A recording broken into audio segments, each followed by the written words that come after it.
Existe um conceito que a retórica brasileira já incorporou e que a gente não tem conseguido sair da retórica para a prática, que é o conceito de desenvolvimento sustentável.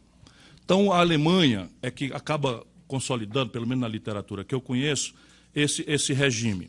E aqui a ideia são questões muito pragmáticas. Por exemplo, você chega na fímbria da Amazônia, você tem o Pará. O Pará está praticamente todo desmatado, e a lógica do Pará é o seguinte: desmata, produz gado, desmata e entra com o gado, desmata e entra com o gado, e para trás fica uma terra devastada, inútil.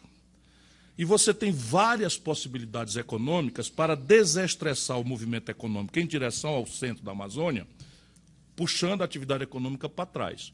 Mas o Brasil precisa resolver algumas equações. Por exemplo, os ambientalistas, sob o ponto de vista identitário, e eu respeito muito, porque são bem intencionados, mas, sob o ponto de vista identitário, eles abominam, por exemplo, a monocultura, que eles chamam de monocultura do reflorestamento.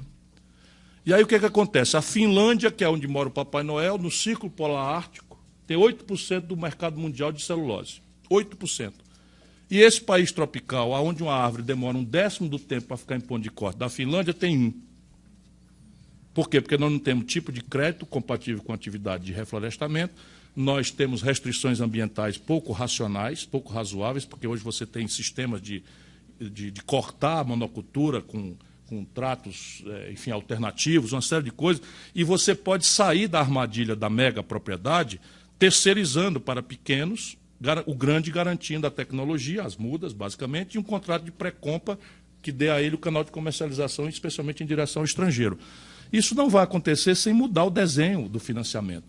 Ou seja, o que é que eu quero dizer? O zoneamento econômico e ecológico é que deveria definir no Brasil concretudes. O que é para preservar e onde é que vai se produzir o quê?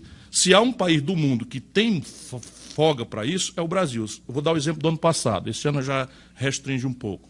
O ano passado, o produto rural brasileiro cresceu 13%. Por isso, deu esse sinalzinho de 1% na economia, foi tudo agronegócio. 13%. Sabe quanto expandiu a área plantada? 0. Ou seja, crescendo 13% a produção sem expandir. Onde é que tem isso no mundo?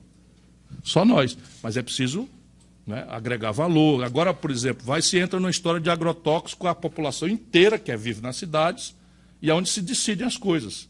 Então, o agricultor brasileiro tem muita raiva do Brasil que decide, porque não participa. Ele não é dado a ele o direito de ponderar, de refletir, de discutir e tal. E isso falta ao Brasil.